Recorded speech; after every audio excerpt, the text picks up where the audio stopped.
साथियों, जय भीम, जय भारत, जय संविधान में बहुजन दस्तक से गौतम रत्ना। और मैं हूं अभी मान्यवर कांशीराम साहब के पैतृक गांव के अंदर, जो हम आपको भी पूरा उनका घर दिखाएंगे। यहाँ पर ये सामने उनके परिवार के लोग हैं और ये बिल्कुल एक साधारण सा घर, जिस तरह से उस टाइम जिस तरह से आप आर्थिक हालात घर के खराब थे, तो बड़ा ही साधारण सा घर है। ये घर में यहाँ पर एंट्री है। घर है कांशीराम। ये देखिए, पूरा जो उनका एक जो ब्लू कलर था वो आज भी झलक उनके घर में देखने को मिलती है। उनके दरवाजों पर जो वैसे के कलर के रूप में उन्होंने जिसको अंजाम दिया, ये उनकी साहब की यहाँ मूर्ति आप देख रहे हैं।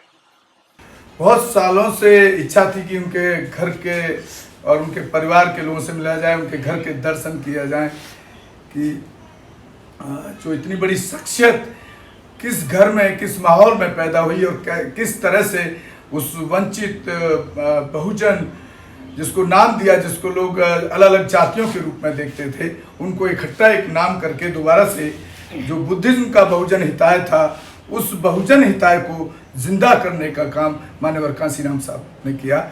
और हम उनके अभी घर पे हैं। और ये मेरे लिए और भी यादगार इसलिए है कि मैं 1984 में, सन 84 में जब बहुजन समाज पार्टी बनी, तो तब जब कांशीराम साहब दिल्ली आना चालू हुए, तो मैं उनके उस आंदोलन के साथ में मात्र 9वीं क्लास में पढ़ते हुए भी मैं उनके आंदोलन के साथ रहा। और कुछ ऐसे पल हैं उनके साथ कि बहुत कम ऐसे शख्स लोग मिलेंगे आपको जिन्होंने, मैं उन शख्स में से एक शख्सियत हूँ कि जिन्होंने अपने हाथों से साहब मान्यवर कांशीराम साहब को खाना तक खिलाता था जब प्रोग्राम होते थे। तो हमारे साथ में है उनके गाँव खवासपुर, ये है गांव का नाम, और ये रोपड़ जिले के अंदर है, पंजाब के अंदर। तो उनके भतीजे हमारे साथ हैं, उनसे बात करेंगे कि उनकी ज़िंदगी के बारे में क्या क्या चीज़ें हमको उनके बारे में अच्छी जो चीज़ें हैं, क्या क्या किस तरह से उन्होंने इतने बड़े मुकाम को खड़ा किया इस समाज के लिए। बाबू जी, आपको बहुत बहुत सादर जय भीम, जय संविधान, जय कांशीराम। तो आपका क्या रिश्ता था मान्यवर कांशीराम से? भतीजे। क्या नाम है सर आपका? हवलदारपुर।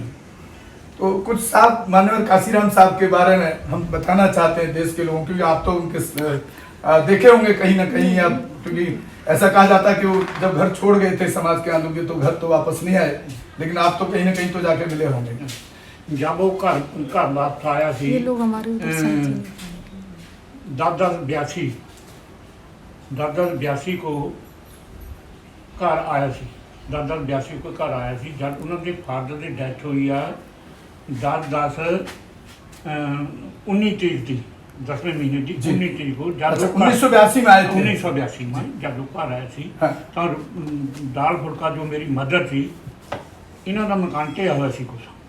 फिर रोटी पानी उत्थी बह के खादा सी। फिर बेबे नूं कहंदा सी, साडी मदर नूं कहंदा सी भी अज बहुत दिन बाद दाना पड़ने जोर मारिया है।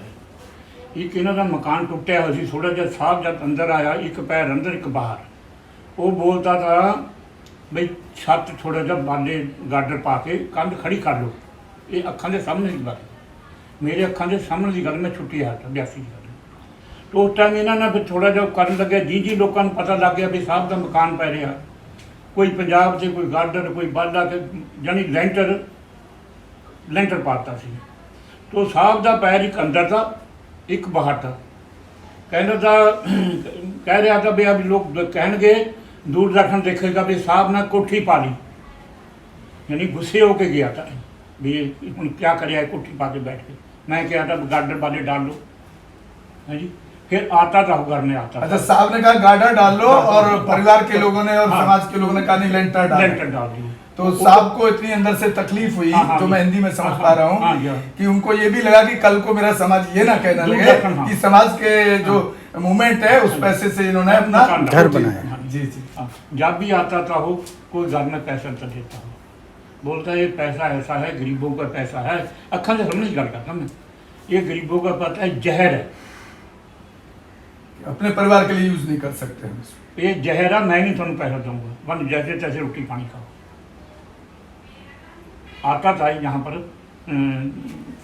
रोपड़ आता था, रोपड़ से आगे माता जी अम्मा लागी साड़ी। बाबू जी, इसका मतलब साहब के जो परिवार की आर्थिक स्थिति थी, इसका मतलब बहुत कमजोर थी। मैं इतनी कमज़ोर थी कि जिस टाइम साहब का फादर की डेथ हुई है तो चाय पानी का भी बहुत औखा था उस टाइम। क्योंकि पंजाब के बारे में ये कहा जाता है कि पंजाब में हर घर मजबूत है नहीं आर्थिक तौर साहब, पे। नहीं नहीं नहीं, तो इसका मतलब है कि बहुत गरीबी थी, बहुत गरीबी थी। कहने का भाव है रोटी पानी भी औखा चलता। जब वो मिशन मूवमेंट का काम करने लगे, आप किसी उनके प्रोग्राम को अटेंड करने गए? हाँ, जलंधर गया मैं, लुधियाने गया मैं, उत्थे तो यही नहीं था पछाण होंदा भी अपनी गड्डी केड़ी, इन्ना रश होंदा था, इन्ना रश होंदा था, सानू अपनी गड्डी की पछाण नहीं थी भी आ गड्डी केड़ी है, इतनी जनता आ रही थी। जलंधर भी गया मैं, लुधियाने भी गया, उन्होंने मिशन में गया लुधियाने। ये 82-84 की गल है साहब ये। जब बम से हाँ हाँ, जब बम से DS4 के माध्यम से DS4 खोले, जब दी गल है, जब अखबार चले छोटा, जब दियां गल्लां है। आप भी उनके परिवार से ही हैं। क्या नाम है बेटा आपका?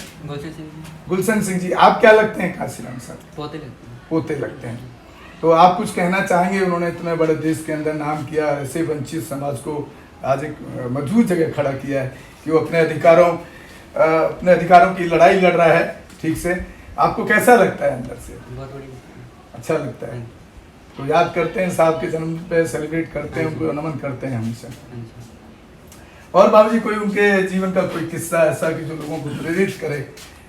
क्योंकि हम जो देख पा रहे हैं उनके जाने के बाद वो मिशन पीछे जा रहा है। उन्होंने है जी जो पढ़ाई का टेबल अज भी पिया, टेबल पिया, लैंटन पाई है जी, जिथे बैठ के पढ़ता हूँ जी, उधर नहीं लेके गए थोड़ा पाले मकान जिथे हज चलेंगे सर, चलेंगे। टेबल पिया पिया, पर साढ़े सामने तो यही बीती। पहले तो बहुत चलो बाहर ही रहा, बम्बे साइड पर नहीं, किधर रहा किधर नहीं। इधर तो बाद में आया जब उनके फादर की डेथ हुई ज़्यादा। बहुजन समाज को क्या संदेश देना चाहेंगे उन वंचितों को कि उनकी जो मेहनत थी आज वो कहीं पीछे, जो मिशन था वो पीछे थोड़ा जाता दिखता है? बहुजन समाज जाग क्या संदेश देना चाहेंगे?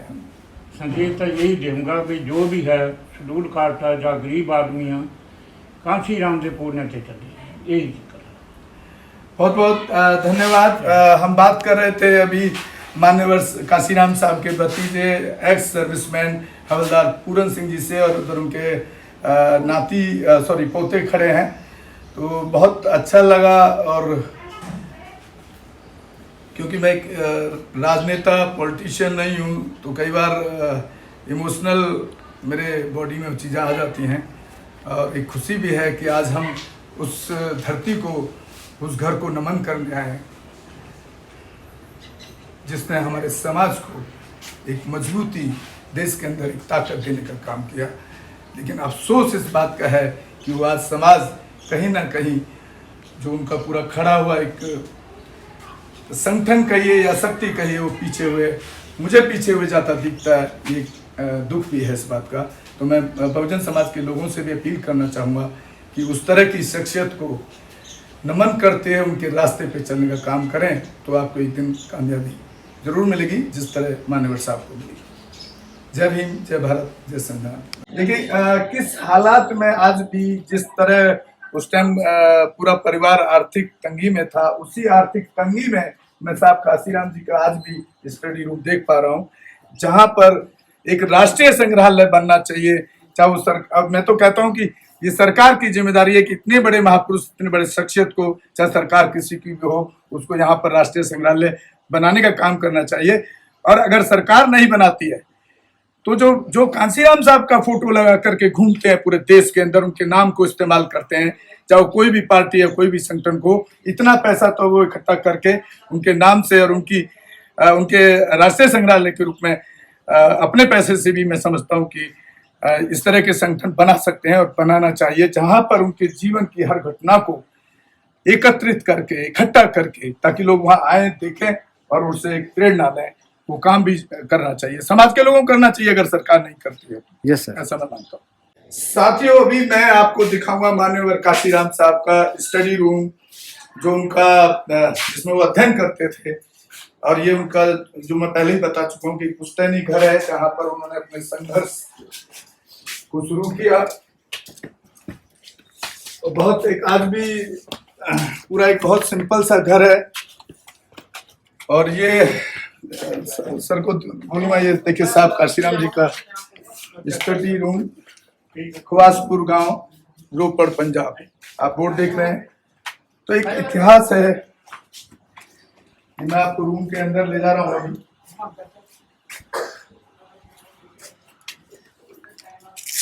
ये आप देख रहे हैं सर, एक बार सर चारों तरफ दिखा दीजिए, क्योंकि उनकी कुछ पुराने यादों के फोटोग्राफ्स हैं यहाँ पर। ये उनके आंदोलन के सारे अलग अलग टाइम। साथियों, ये भी एक ऐतिहासिक कुआं मैं इसको कहूँगा, जो मैं आपको दिखाने जा रहा हूँ यहाँ पर। इसी कुएं से मान्यवर कांशीराम साहब का परिवार पानी भर करके अपने घर के यूज के लिए यहाँ से पानी लेके जाया करता था। और मैं देख पा रहा हूँ कि आज भी इस गांव के अंदर जिस तरह के बड़े शहरों में पानी की व्यवस्था हो जाती है, गवर्नमेंट का पानी सप्लाई हो जाता है, आज भी यहाँ के लोग उसी कुएं से पानी में देख रहा हूँ कि अभी सब यहाँ पे पानी भी भर रहे हैं और धो भी रहे हैं कपड़े भी। और यहीं से साहब के पूरे परिवार के लिए भी पानी का जो साधन था इसी कुएं से था। एक बहुत मैं इसको मतलब बहुत ही बड़ी अच्छी आपको जानकारी दे रहा हूँ कि आपको ऐसी चीज़ दिखाने की कोशिश कर रहा हूँ कि जो साहब के बचपन से लेकर के और उनके परिवार तक जुड़ी हुई हैं। हमारे चैनल बहुजन दस्तक को लाइक, शेयर, सब्सक्राइब देखना मत भूलिएगा। जय भीम, जय भारत, जय संविधान, नमो बुद्धाय। धन्यवाद। चैनल आर्थिक समस्या से गुजर रहा है। अगर आप बहुजन समाज में बाबा साहेब अम्बेडकर और तथागत बुद्ध की विचारधारा को अधिक से अधिक लोगों तक पहुंचाना चाहते हैं तो हमें आर्थिक सहयोग प्रदान करें, ताकि हम अपने चैनल के माध्यम से देश विदेश में समता, बंधुता, एकता और संवैधानिक अधिकारों को ज्यादा से ज्यादा लोगों तक पहुंचा सकें। आप अपनी सहायता राशि नीचे लिखे खाते में जमा करा सकते हैं। खाता धारक गौतम रत्ना, खाता संख्या 3169576865 IFSC कोड SBIN 0060336, बैंक भारतीय स्टेट बैंक। आप हमारे बैंक खाते का विवरण स्क्रीन पर भी देख सकते हैं। जय भीम, जय भीम। मैं गौतम रत्ना आपका बहुजन फिल्म प्रोडक्शन में स्वागत करता हूं, और आप हमारे प्रोडक्शन हाउस के अंदर अपना कैरियर बना सकते हैं as a film director, as a producer and actor and actress and editor and cinematographer also. अगर आपको फिल्म से रिलेटेड कुछ भी प्रोजेक्ट आपको बनवाना है तो हमारे पास में पूरा सेटअप है, जिसमें फिल्म कैमरा है, शूटिंग लाइट्स है और एडिटिंग है। सारा A to Z एक ही जगह पर आपको हमारे यहाँ पर मिल जाएगा। तो दोस्तों, आप हमें कांटेक्ट कर सकते हैं हमारे नंबर्स पर 9810085714 और 8510005714। हमारे वेबसाइट पे विजिट कर सकते हैं www.filmserviceindia.com, और हमें मेल भी कर सकते हैं gautamfilmsproduction@gmail.com पर। धन्यवाद।